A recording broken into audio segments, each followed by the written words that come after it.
Friends அனைவருக்கும் வணக்கம். இன்னைக்கு நம்ம மகாநதி சீரியல்ல அதாவது சாரதாம்மா வந்து சந்தானத்த திட்டிட்டு இருக்காங்க. அவங்க அதாவது சந்தானத்த அவங்க அம்மா முன்னாலேயே, "உங்க ஃபேமிலியே அப்படித்தான், உங்க குடும்பமே அப்படித்தான், உங்க ஜீனே அப்படித்தான்" அப்படின்னு வந்து சொல்லியிருக்காப்புல. அவங்க "உங்க வீட்ல எல்லா பேருக்குமே வந்து 2 பொண்டாட்டிங்க தானே" அப்படின்னு சொல்லி சொல்ல, இங்கிட்டு கங்காவுக்கும் சொல்ல, கங்காவும் வந்து ஒரே டென்ஷன் ஆகுறாங்க. கடைசியா வந்து நம்ம கங்கா வந்து தூங்காமலே அதையும் நெனச்சிருக்காங்க.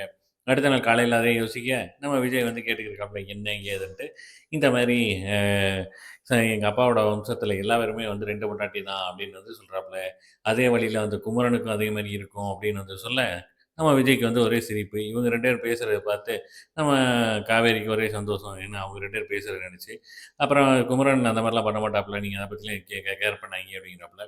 சரின்ட்டு அ 2 பேரும் நம்ம காவேரியும், குமரனும் விஜயும் போய்க்கிட்டு இருக்கும்போது, எய்த்தாப்புல வந்து நம்ம கிருஷ்ணா வர, "இவன பார்த்தாவே திருடன் மாரியே இருக்கு" அப்படின்னு வந்து நம்ம காவேரி வந்து சொல்லிட்டு இருக்காப்புல. அதுக்கப்புறம் வந்துட்டு, இது எங்க அக்கா என்ன என்ன பேசினாங்க?" அப்படின்னு சொல்லி கேட்குறாப்புல. இந்த மாரி அ "உங்க வீட்ல எல்லா பேருக்குமே 2 ஃபேமிலி இருக்கு. 2 பொண்டாட்டிங்க. அதே மாரி உங்க மாமாவுக்கு இருக்கும்." அப்படிங்கிற ஒரு டவுட் வந்து உங்க அக்காவுக்கு வந்துருச்சு அப்படின்னு வந்து சொல்றாப்புல. அதே நடிச்சு சிரிச்சுட்டு போயிட்டு இருக்காங்க. பார்க்கலாம் நாளைக்கு எப்படி இருக்குன்ட்டு.